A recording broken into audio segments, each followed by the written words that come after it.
Have you ever caught yourself repeating the same worries like a broken song and wondering why your mind refuses to rest? Have you ever tried to change your life from the outside and realized the real battlefield is inside your own head? Welcome back to the channel. Today we are going to talk about mantra chanting. Not as a trendy shortcut, not as a superstition, but as a serious inner tool that can reshape attention, soften compulsive thinking, and slowly change the kind of person you become. The first idea is that chanting is a technology of inner alignment because it organizes breath and emotion into a single direction. The second idea is that the true effect of a mantra is not only the calm you feel while you chant, but the karma you stop creating after you chant. Because when the mind becomes steadier, your choices become cleaner, and clean choices build a different destiny. Let us start with something simple and honest.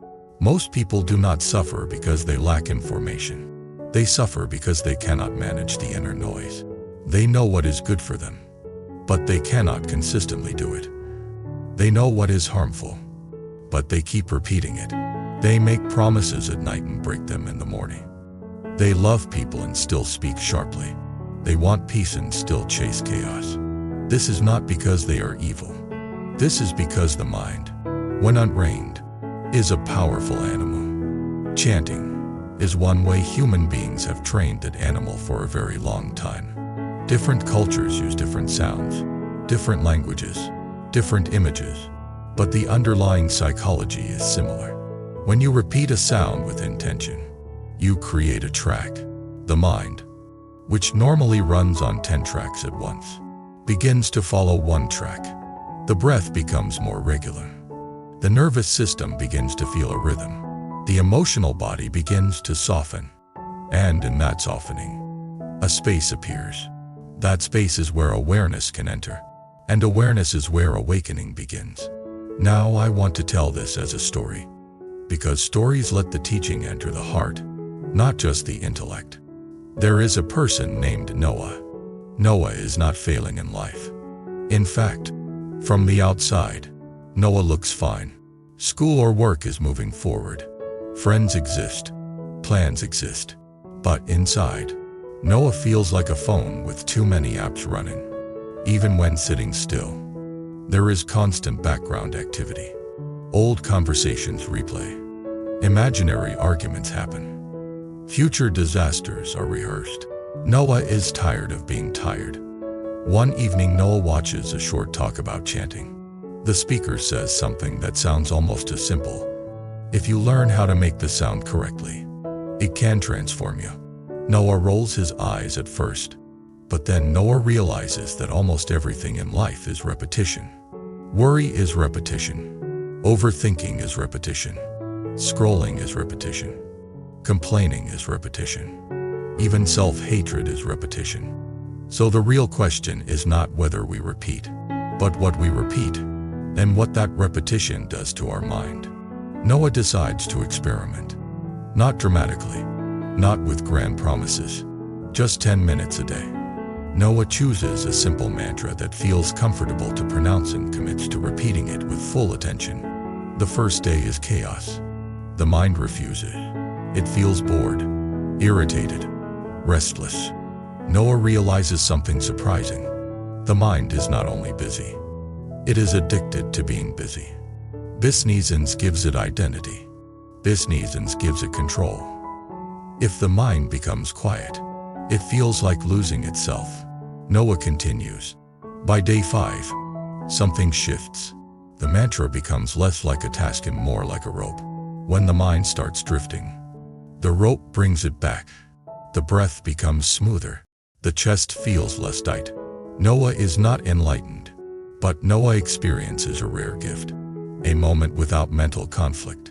And that is when Noah understands the first real benefit of chanting. Chanting gives the mind a direction. Without direction, the mind becomes a storm. With direction, the mind becomes a river. But the story does not end there, because calm during chanting is only the beginning. The real transformation shows up later. In the middle of life, a week later, Noah faces a trigger. A friend says something careless. Noah feels the familiar heat. The old pattern starts building a speech in the head. Attack, defend, prove, win. Noah is about to speak, and then something strange happens. The mantra appears in the background like a quiet bell. Noah pauses. One breath. The heat is still there, but it does not own the whole mind. Noah speaks differently. Not perfectly, but differently. More honest, less cruel. That one pause is karma changing in real time. Karma is not a cosmic scoreboard. Karma is the memory of the mind. Every time you react unconsciously, you deepen the groove of that reaction. Every time you pause and respond consciously, you weaken the old groove and strengthen a new one. Over time, you become a different person. A different person creates a different destiny. This is why chanting matters beyond the 10 minutes you do it. Chanting trains the pause. Now, some people will ask, what exactly does chanting do to you? Let us explore the effects in a way that stays grounded but still honors the depth. Chanting organizes breath. Breath is the bridge between body and mind. When breath is erratic, mind is erratic. When breath is steady, mind is easier to steady. Many people try to fix the mind directly and fail. Chanting indirectly steadies the mind by steadying the breath. Chanting organizes attention. Attention is your life. What you repeatedly attend to becomes your reality. If you attend to fear, your world becomes smaller. If you attend to gratitude, your world becomes warmer. If you attend to resentment, your heart becomes hard. If you attend to a mantra, the mind learns how to stay in one place. Chanting organizes emotion. Emotions are energy in motion. When emotion is uncontained, it spills into speech and action and creates messy consequences. When emotion is contained by awareness, it becomes fuel for wisdom rather than a weapon. Chanting also creates a psychological anchor. When life gets chaotic, the mind looks for something stable. Many people choose unhealthy anchors like alcohol, drama, or constant entertainment. A mantra can become a healthy anchor. It gives you a place to return. Now I want to introduce another character to show a different dimension. There is a woman named Priya. Priya is kind, but she is also overwhelmed. She takes care of others, and she forgets herself. Her compassion has no boundaries. And without boundaries, compassion turns into exhaustion. Priya begins chanting because she wants healing. But she quickly discovers that chanting is not only soothing, it is confronting. As Priya chants, she begins to notice how often she lies in small ways. Not big lies, but the kind of lies that come from fear. Saying yes when she means no. Smiling when she feels hurt. Agreeing to avoid conflict. Those habits are not moral crimes, but they create inner fragmentation. Fragmentation is suffering. The mantra begins to unify her, not by force, but by returning her to a simple truth. If you keep abandoning yourself, you will keep feeling empty. So Priya starts making small changes after chanting. She says no once. She rests once without guilt. She speaks one honest sentence. She asks for help once. Each small act is an offering. Each offering is a step toward wholeness. This is where chanting becomes a practice of courage. People often think courage is loud, but the most difficult courage is quiet.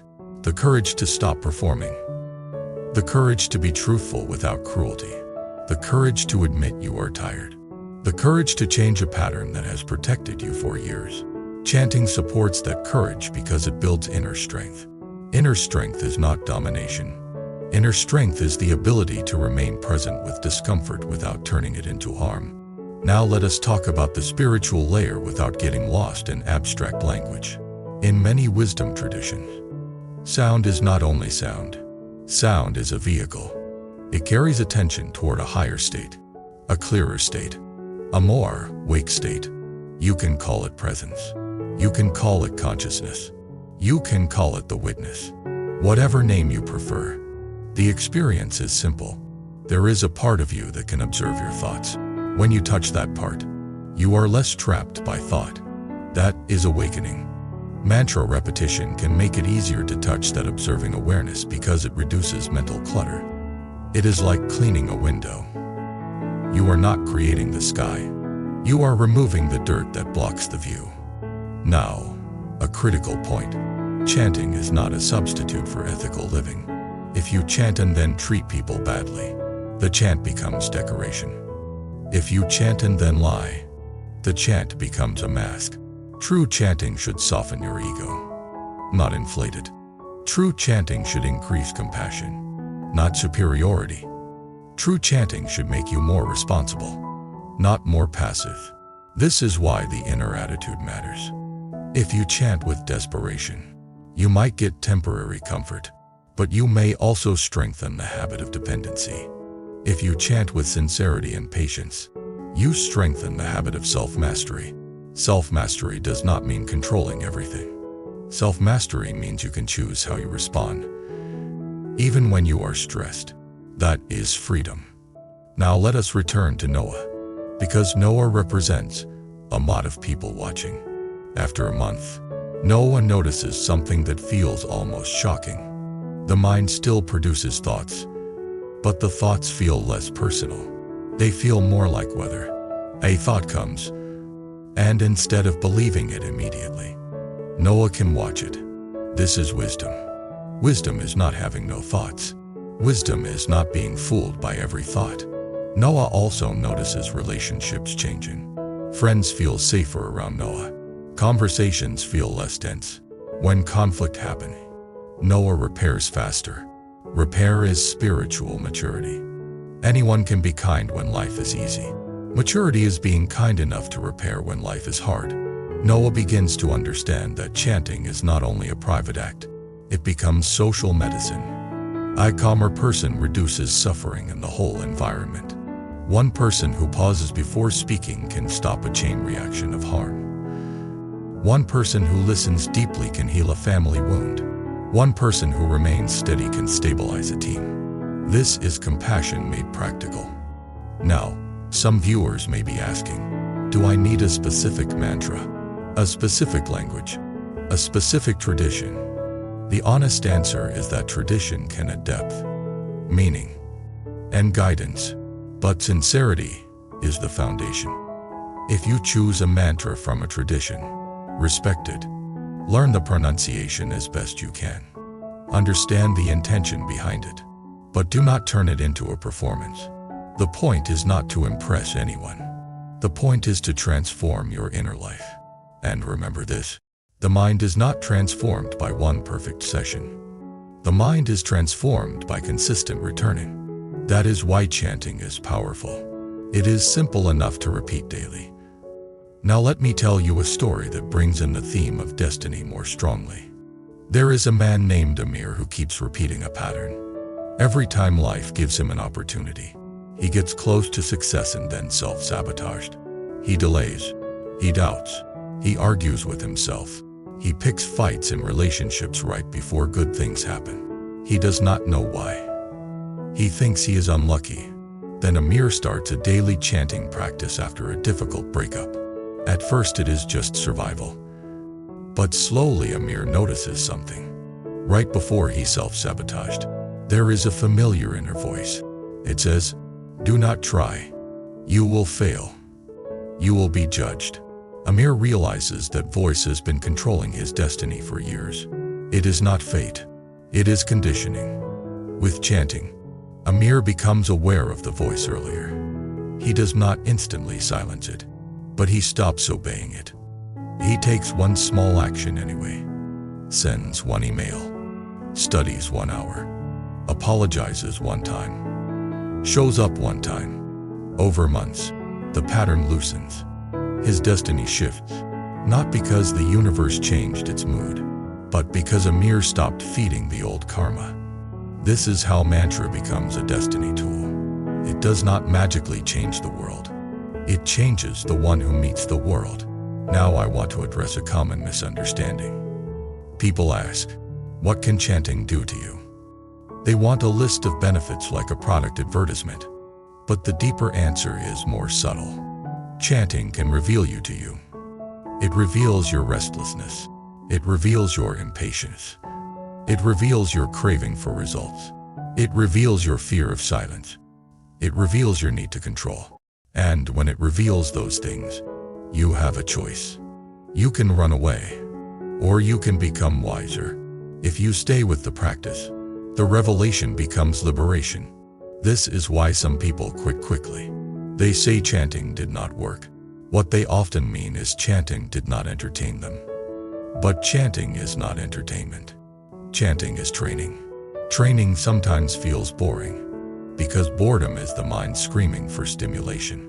If you can sit through boredom with awareness, you develop a strength that most people do not have.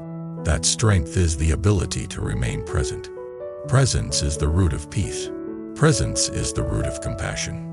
Now let us talk about compassion in a way that fits the heart of this channel. Compassion begins with yourself, not as self-indulgence, but as honesty. If you hate yourself, you will eventually project that hatred onto others.